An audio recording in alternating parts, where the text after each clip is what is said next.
Right, we're going to take the small bowl from the kiln. This again has been biscuit fired overnight to 1000 centigrade or 08 cone.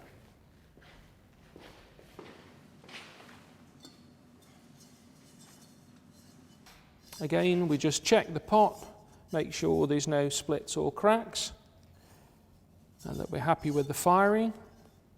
That looks pretty good to me. Right, what we're going to do now is we're using the same two glazes that we used on the jug, but this time we're going to do it the opposite way round. So we're going to put the blue rutile on first as the base, and then the plum chun over the top. Again, the first coat dries fairly quickly, and the second coat, third coat, fourth coat progressively take a little bit longer to dry. I'm going to leave the foot ring completely unglazed on this one and just glaze down to this line here. So what I'm going to do first is actually glaze the inside. Brush is well loaded, and we can begin to apply the glaze to the inside. With a bowl, this is much easier than a closed-in form. We can get in quite easily to coat the inside.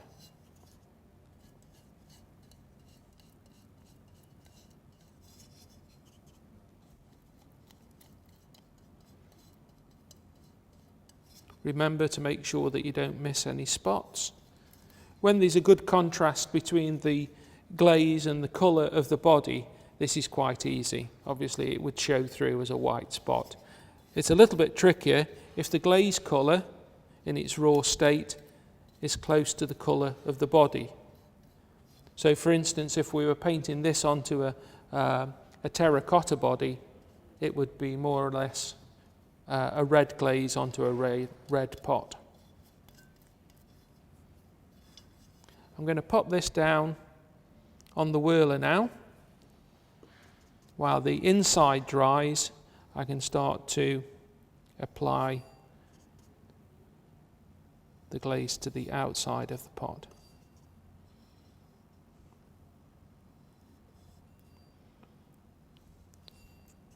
Again, don't worry if you get a little bit of glaze actually on the foot ring. What we're actually going to do, before we place these in the kiln, we'll use a sponge and remove any glaze that's on the foot where we don't want it. I'm just concerned that I'm getting the glaze right under this ridge here.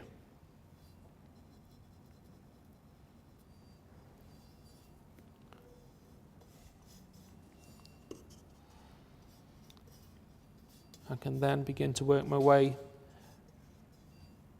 down the body of the bowl.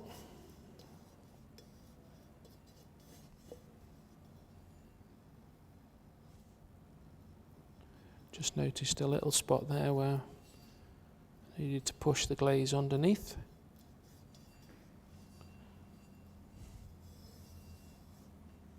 Going to pick the pot up now. Hopefully the inside will be dry enough to handle, and then we can start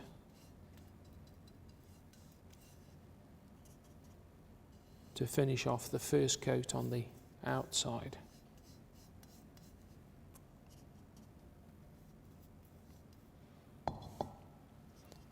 We can pop it down on the whirler or hold it.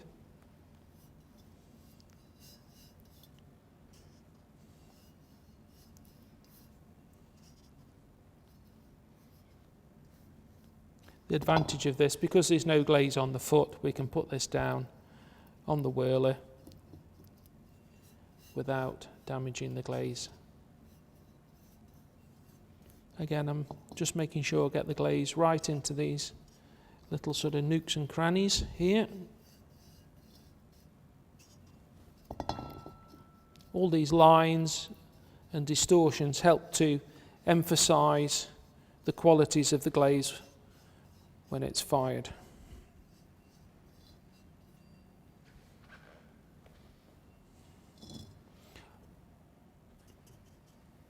while the outside dries. The inside's dry enough now to take the second coat.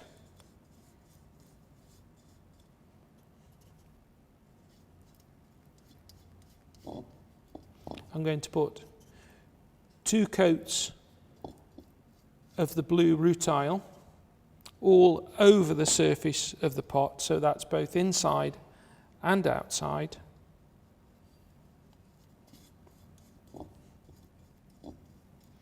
And then a double coat of the plum over the inside and halfway down the outside.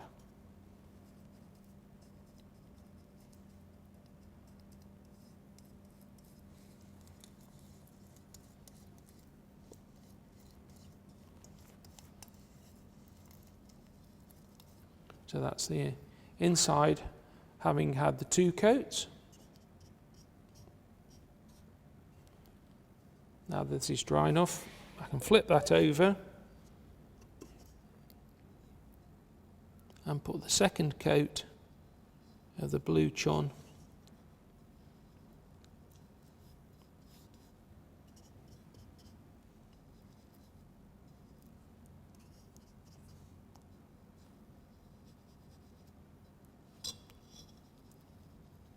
and say, don't worry if you get any glaze on the foot ring, we'll wipe that off with a sponge afterwards.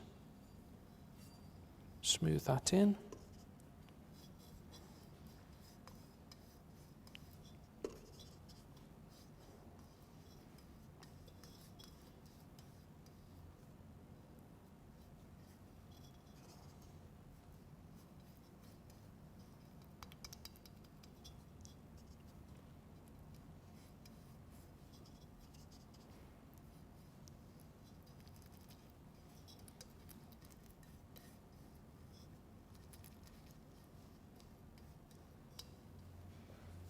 Go.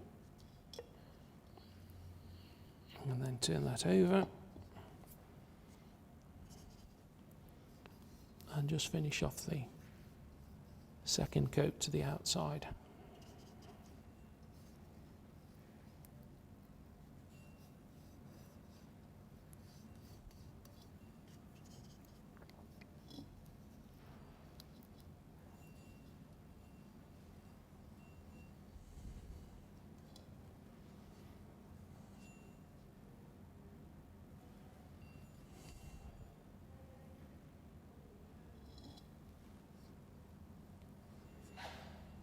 There we go.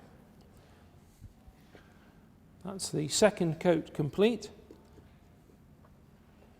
We now have to allow that to dry before we can apply the 2 coats of the chun plum.